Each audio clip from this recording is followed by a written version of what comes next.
going to kill you. You are God. That type of thing. So that's what they believe. But they're in a status of unbelief as far as Jesus having to go to the cross, to suffer, to die as atonement for their sins, and all those events before he sits on the throne. So they will not believe this. This is in Matthew 16. Now notice what happens in Matthew 17, verse 14. So they are in a status of unbelief at this time. We're just in the next chapter, just, not too long after this. Matthew 17:14.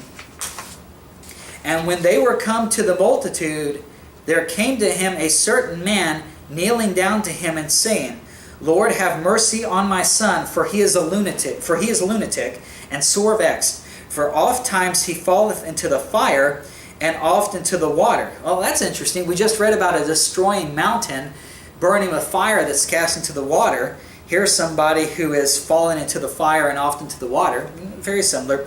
Anyway, verse 16, and I brought him to thy disciples, and they could not cure him. Back in Matthew 10, Jesus gave them the power to cast out devils, heal the sick, preach the gospel of the kingdom, and they did that. Jesus said in the book of Luke that when they came back, he says, Lord, even the devils tremble at thy name. He says, yeah, I know what happened. He says, I saw Satan fall as lightning from heaven. I saw the powers of Satan and his kingdom being destroyed by the devils being cast out and the people being healed. But at this point, later on in Matthew 17, here's somebody filled with a lunatic devil, sore vexed. The disciples cannot heal him. Why? Verse 17. Then Jesus answered and said, O faithless and perverse generation. They do not have faith in what God just told them, that he would die, go to the cross, die, rise again the third day. Because they're in a status of unbelief, they are faithless and perverse. He says, how long shall I be with you? How long shall I suffer you? Bring him hither to me. And Jesus rebuked the devil, and he departed out of him, and the child was cured from that very hour. Then came the disciples to Jesus apart and said, why could not we cast him out? I mean, they've done it before, back in Matthew 10. They've cast out devils. They couldn't do it here. Why? Verse 20, Jesus said unto them, because of your unbelief. Jesus had revealed to them the Father's plan of going to the cross, rising from the dead the third day. They didn't believe it, and because they were in a status of unbelief, they could not do this miracle here of casting out the devil. And notice what he continues to say, though. He says, for verily I say unto you, if ye have faith as a grain of mustard seed, ye shall say unto this mountain, remove hence to yonder place, and it shall remove, and nothing shall be impossible unto you. Very similar to what we read in the second trumpet judgment, a mountain being cast into the sea. Here it says, remove this mountain into yonder place, and it shall remove, nothing shall be impossible unto you. Verse 21, howbeit this kind goeth not out but by prayer and fasting. All your modern versions omit that verse, but it's telling you, basically Jesus is saying, you're in a status of unbelief. You have to go through the events of the Great Tribulation period, prayer and fasting. You're going to be praying to God to help you through that period. You're going to be fasting because you didn't take the mark of the beast, so you're not going to have food and water. You can't get that, so you'll end up a forced fasting here by prayer and fasting. Look over in Mark chapter 11. Similar thing, but he says, he gives language that's very similar to what we read with the second trumpet judgment over here in Mark 11. It's a different event. It's talking about the fig tree here. Different event. But he says, he again calls it this mountain. In this case, in Mark 11, there's this fig tree that withers away. It's a type of the religious system here. And he says in Mark 11:23, for verily I say unto you, that whosoever shall say unto this mountain, be thou removed, and be thou cast into the sea, and shall not doubt in his heart, but shall believe that those things which he saith shall come to pass, he shall have whatsoever he saith. So the point is, again, he's talking about this mountain. Here in Mark 11, you go back to verse 20, it says, in the morning as they passed by, they saw the fig tree dried up from the roots. Peter, calling to remembrance, saith unto him, Master, behold, the fig tree which thou cursed is withered away. there's no mountain mentioned. It's just a fig tree. Same thing when we read Matthew 17. There's no mountain to move. It was a boy with a lunatic devil inside of him. But both times Jesus says, you shall say unto this mountain, be thou removed. Mark 11 says he's going to cast into the sea.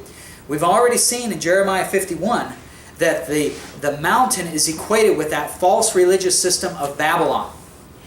And at the second trumpet judgment, it's cast into the sea as a sign that Babylon is going to fall. You better have faith in what God says. And so when Jesus says, say unto this mountain, be thou removed, what he's telling Israel is he's saying, you're not going to enter that kingdom the way you are because you're in a status of unbelief. What you need to do is say to this mountain of religion that's in front of you, what apostate Israel is saying, the Babylonian religious system, you need to say to that system, be thou removed, be cast into the sea. Then you're going to have faith in what God has said to you, rather than what apostate Babylon has said to you, that religious system. And then you're going to be entering into that kingdom. Nothing's going to be impossible.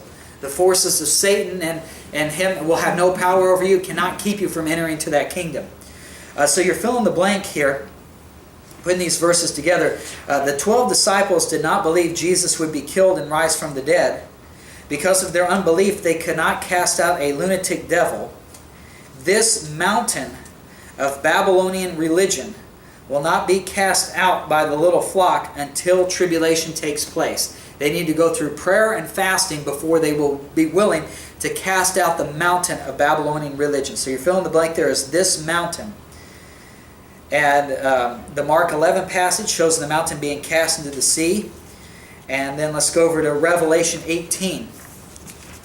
So we saw with the second trumpet judgment that the mountain is cast into the sea. It's on fire. It's a third of the sea is turned into blood. We've seen from Jeremiah 51 that Babylon is called destroying mountain. It's going to be a burnt mountain. And here in Revelation 18:21, it says here, mighty angel took up a stone like a great millstone and cast it into the sea, saying, thus with violence shall that great city Babylon be thrown down, and shall be found no more at all. So you're filling the blank there. Revelation 18:21. Babylon is cast into the sea. Babylon is cast into the sea. And you may say, well, what's this? All this about the sea? And that's what the next paragraph here on your outline is about. The reason he says this is that the sea is a type of Satan's realm. That's your next fill in the blank. The sea is a type of Satan's realm. The Matthew, for sake of time, we won't look at the Matthew verses, but let's look in Revelation 13. We'll look at the Revelation passages here.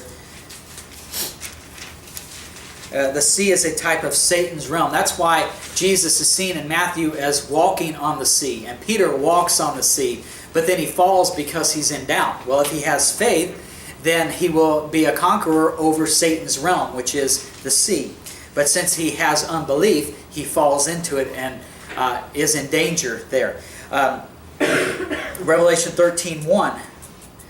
And I stood upon the sand of the sea, and saw a beast rise up out of the sea, having 7 heads and 10 horns, and upon his horns 10 crowns, and upon his heads the name of blasphemy. So you have here, it's really the dragon who brings the Antichrist out of the sea. Notice he comes out of the sea.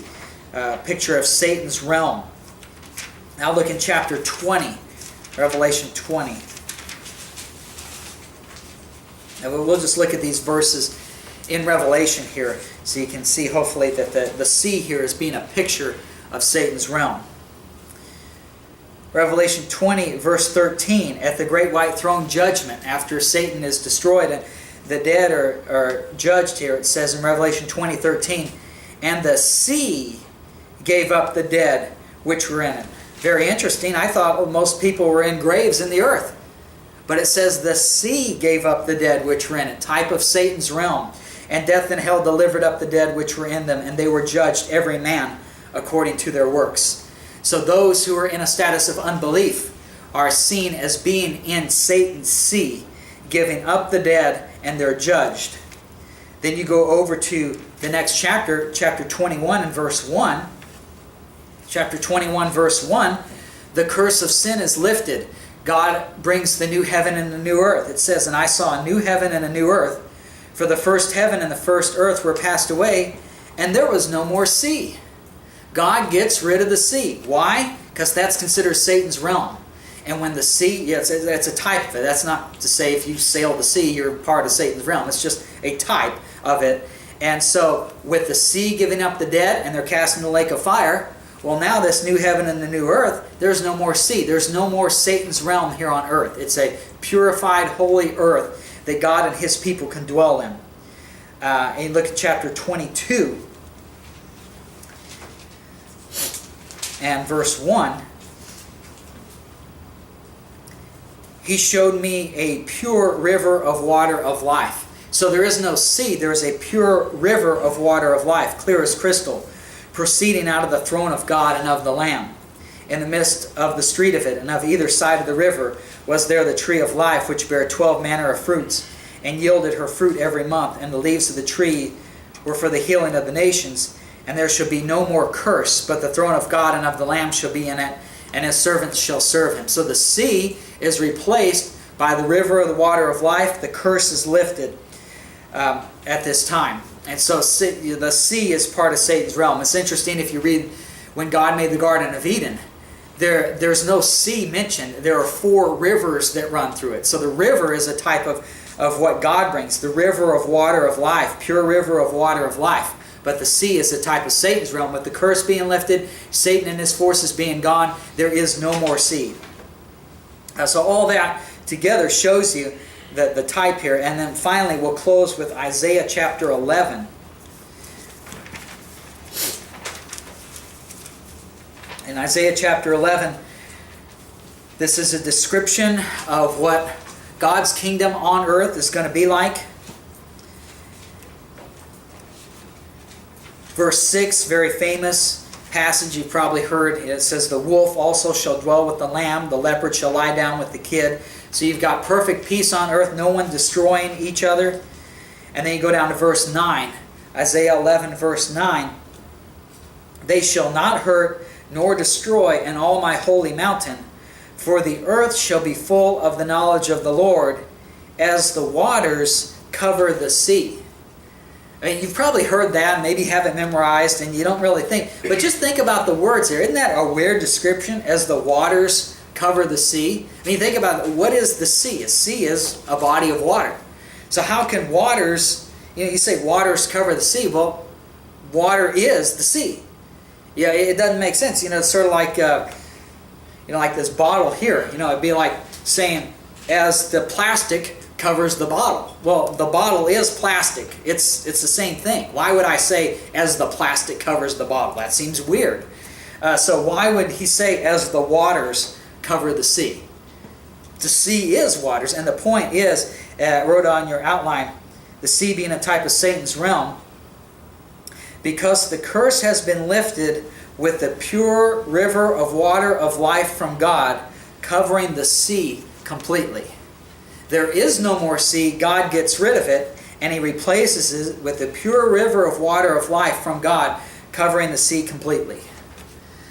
So that's your fill in the blank, covering the sea completely. So what really all that tells you, we'll close with this, is that when that second trumpet judgment comes in Revelation 8, and it says, "The second angel sounded, and as it were a great mountain burning with fire was cast into the sea, and the third part of the sea became blood." This is all just a type. It's a picture of telling the whole world that the Babylonian religious system that the Antichrist is saying that he's God and he's sitting up there and he's trying to get you to follow this religious system, that's going to be cast into the sea, it's going to be burned, and eventually the sea is going to be no more, and that's going to be destroyed. So why would you trust in this when that's going to be destroyed? Instead, trust in what God has told you in His Word, and then you'll be brought into the kingdom rather than being judged over here. So it's not just God cutting off the water supply, but it's also showing that this is a type. This is what's going to happen 3.5 years from now. And if you're not trusting in God to deliver you, you're going to be cast out into the sea of lake of fire. And the sea is going to be no more on this earth. You're not going to be part of God's kingdom. So God does these things just as a type, as a warning, so that they may have faith in what He says here. So with that, let's close with a word of prayer. Dear Lord, I thank You for Your mercy, that even in Israel's program during the time of the greatest tribulation, that in those trials You give mercy and You give them a chance to change their mind, to not follow the Antichrist and his system, but to have faith in You to bring them into the kingdom. And help us today in the dispensation of grace to have that same faith in what You say in Your word through Paul's epistles, to believe that over what the world is saying and what religion is saying, so that we may serve You. We thank You for that in Jesus' name.